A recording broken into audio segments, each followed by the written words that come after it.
See that you get in again. You can. Thanks. Bye.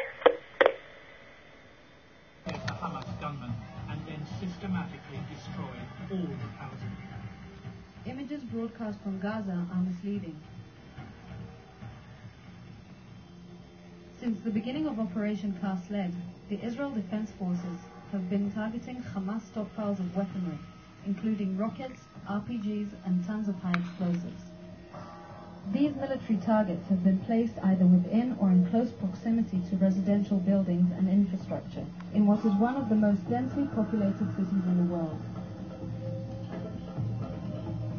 This is no accident, it is doctrine. Seen here is a battle plan captured during the present operation, illustrating how the seemingly innocent streets and narrow alleyways are in fact booby-trapped with powerful explosive devices. When detonated, devastating damage would be brought upon the surrounding buildings.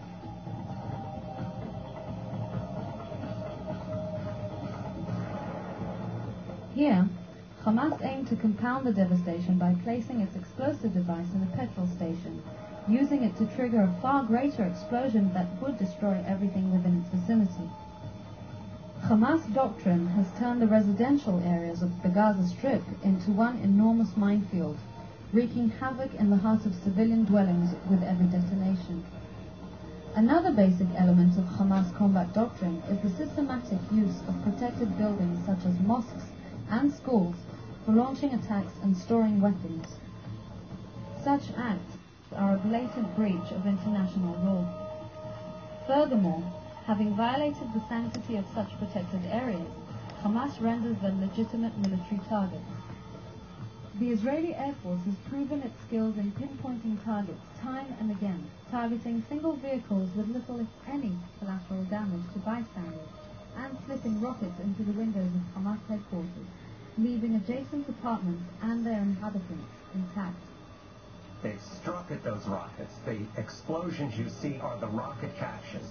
In the case of the targeting of weapons stockpiles, hidden in residential buildings and explosive tunnels, it is the secondary explosions of Hamas hidden caches and booby traps that bring about devastation to property, infrastructure, and human lives.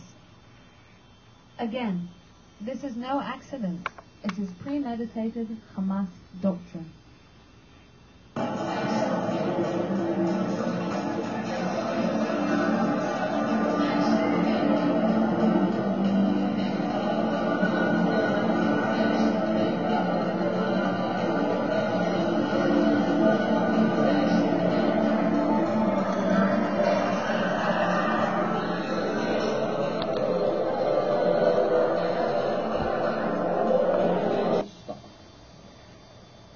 I think it's a worthwhile investment because since they are the only satellite radio companies and since they have 8 million subscribers, it's about the population of New Jersey, they're not going to just disappear. They're borderline bankruptcy, but of course the government will fix them. Why? Because they're with Ford and Severus Group is on the price.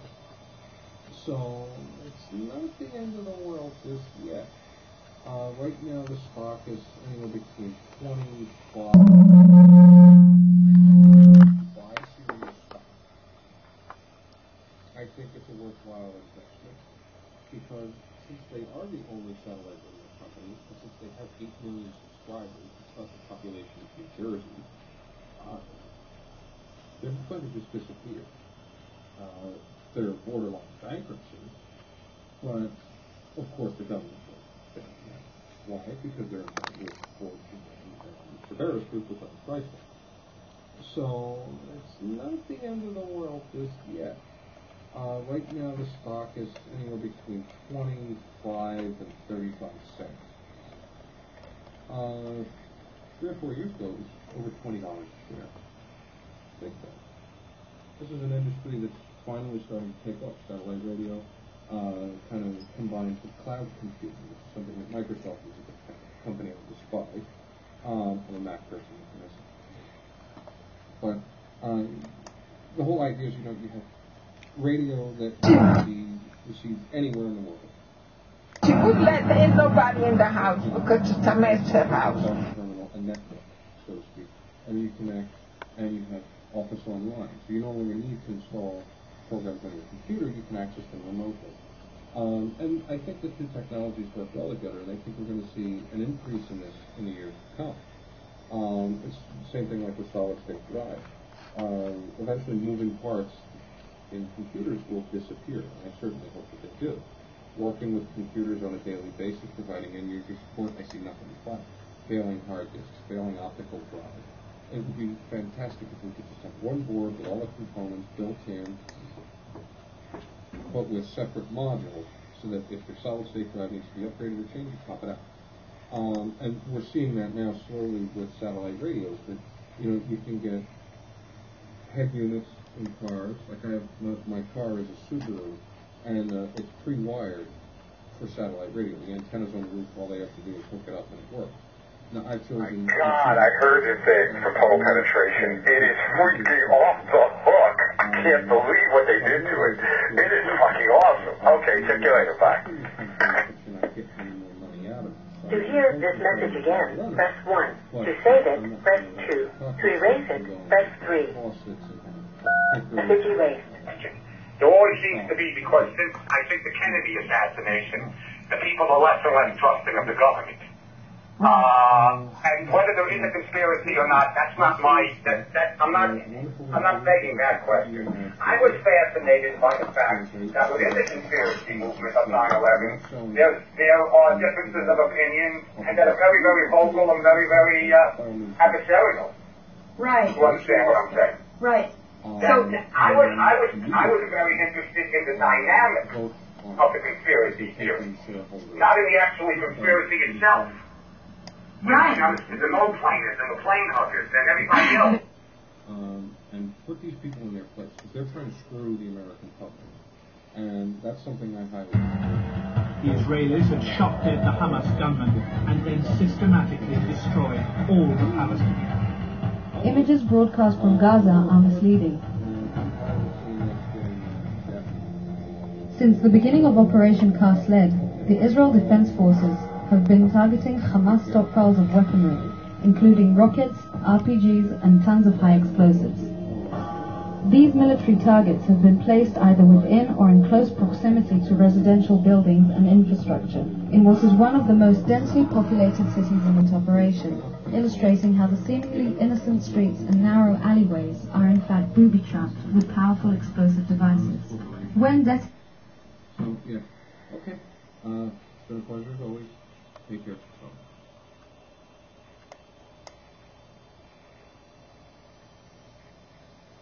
Najla Saeed is a playwright and an actor. She's going to perform an excerpt from her play Palestine, which is about a visit to Gaza in the early 1990s with her father, Edward Saeed, and the rest of her family.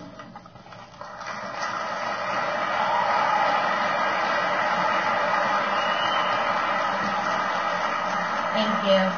I'm actually very, very honored to be included in this event this evening among these amazing speakers, so thank you very much for having me. I am going to just read a bit of my play, perform, I suppose, but I wanted to give a little bit of a background to it. I was raised in New York City. My father was one of the most outspoken Palestinian Americans. Thank you.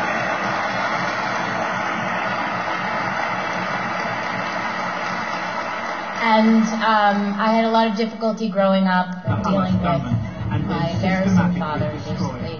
And all my Jewish friends, who otherwise I fit in perfectly, and everyone thought I was Jewish, and I got along fine.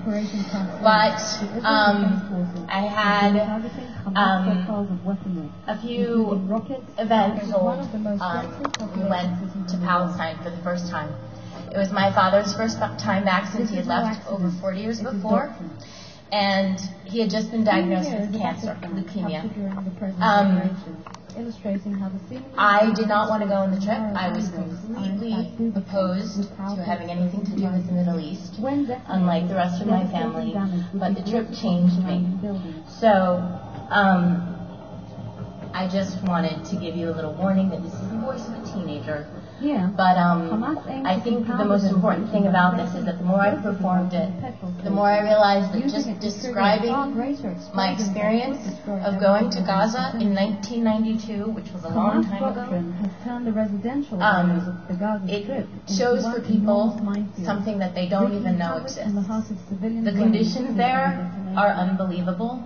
And I never knew how to find my voice, and I insist I'm an actress and I'm a writer, but I think we all have a responsibility to use whatever means we can or have at our disposal to tell people what we've seen, and that's why I've written this play. So, without further ado, I will read you the section on Gaza. The Israeli Air Force has proven its skills in pinpointing targets.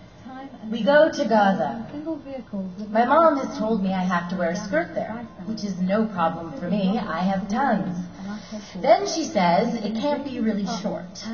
So I decide to wear a blue crepe Agnes B skirt that my parents had given me for my birthday. Long by my standards at the time, it hangs just above my knees. I have on suede shoes from some fancy store on Madison Avenue.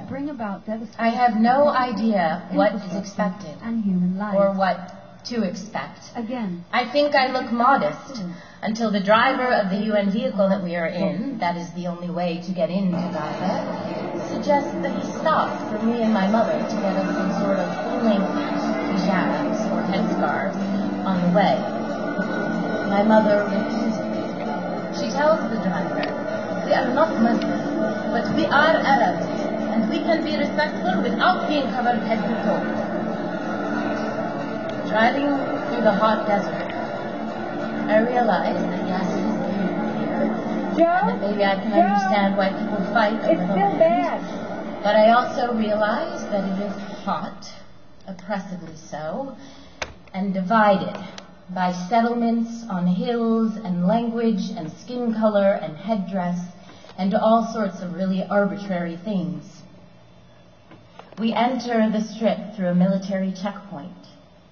There are tons of army posts and intimidating soldiers manning stations all over the area, and more barbed wire than I have ever seen in my life. Daddy comments, "This entrance gives the place the appearance of an enormous concentration camp." We are searched, cleared, and let through. I take pictures as we drive into Gaza's Jabalia camp. There are people everywhere. "This place has the highest population density in the world," Daddy tells us. "In half a square mile of space, 65,000 people live here on top of each other." The car windows are closed, but I can smell the open sewage. It feels kind of like we are entering hell. Daddy continues. "The statistics here are nightmarish. Terrible infant mortality rates, high unemployment, the lowest per capita income in the occupied territories, most days of curfew, the least medical services, and on and on." And this was way before Gaza got bad, like it is today. Despite my mother's insistence that my outfit